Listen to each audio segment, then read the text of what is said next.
ನನ್ನ ಹೊಟ್ಟೆ ಎಷ್ಟು ಉರಿಯುತ್ತೆ ಅಂದರೆ ದೇವ್ರಾಣೆಗೂ ಸೀರಿಯಸ್ ಆಗಿ ನೇಣು ಹಾಕೊಂಡ್ಬಿಡೋಣ, ಅಷ್ಟು ಹೊಟ್ಟೆ ಉರಿಯುತ್ತೆ. ಯಾಕೆ ಹೊಟ್ಟೆ ಉರಿಯುತ್ತೆ ಅಂದರೆ ನಾನು 1-2 ವರ್ಷನೋ 1 ವರ್ಷ ಹಿಂದೆ ನನ್ನ ಡವ್ ಅಲ್ಲ ನನ್ನ ಎಕ್ಸ್ ಜೊತೆ ಹಿಂಗೆ ಹೋಗ್ತಾ ಇದ್ದೆ.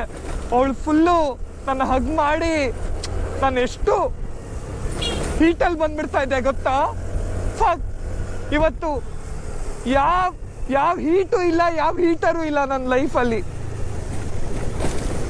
ಫಕ್ ಅನ್ಸ್ಬಿಟ್ಟಿದೆ ಗುರು ನನ್ನ ಜೀವನ. ಒಂದೊಂದ್ಸಲಿ ಅನ್ಸುತ್ತೆ ಯಾಕಪ್ಪ ತಿಂಗಳು ಬರುತ್ತೆ ಅಂತ, ಸೈಕ್ ಆಗ್ಬಿಡುತ್ತೆ. ಒಂದಿನ ಲೋನ್ ಏನಾದ್ರು ಕಟ್ಟಿಲ್ಲ ಅಂದರೆ ಮಿನಿಮಮ್ ಫೈನು ಏನಿಲ್ಲ ನೇನು 700 ರೂಪಾಯಿ. 700 ರೂಪಾಯಿ ಫೈನು ಜಸ್ಟ್ 1 ಡೇ ಸ್ಕಿಪ್ ಆದರೆ. ಅದಾದಮೇಲೆ ಮತ್ತೆ ಅವ್ರು ಮತ್ತೆ ಅದನ್ನೇ ರೆಪ್ರೆಸೆಂಟ್ ಮಾಡ್ತಾರೆ 1-2 ಡೇಸ್ ಆದಮೇಲೆ ಮತ್ತೆ 700 ರೂಪಾಯಿ ಫೈನು. ಫೈನ್ ಹೋಗಿ ನನ್ನ ಗಾಡಿಗೆ ಏನಿಲ್ಲ ನೇನು 21,000 ಬರೀ ಫೈನೇ ಇದೆ. ಇನ್ನೇನು ಅನ್ಸುತ್ತೆ, ಗಾಡಿ ಓಡಿಸ್ಬೇಕನ್ಸುತ್ತಾ, ಗಾಡಿ ಸೇಲ್ ಮಾಡ್ಬೇಕನ್ಸುತ್ತಾ? ನನಗೇನು ಅನ್ಸುತ್ತೆ ಅಂದರೆ ಗಾಡಿ ಸೇಲೇ ಮಾಡಿಬಿಡ್ಬೇಕನ್ಸುತ್ತೆ.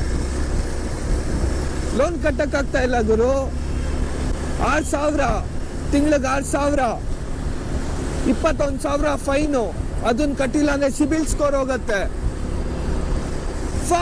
ಫಕ್ ಮೈ ಜೀವನ ಬ್ರೋ, ಫಕ್ ಮೈ ಜೀವನ.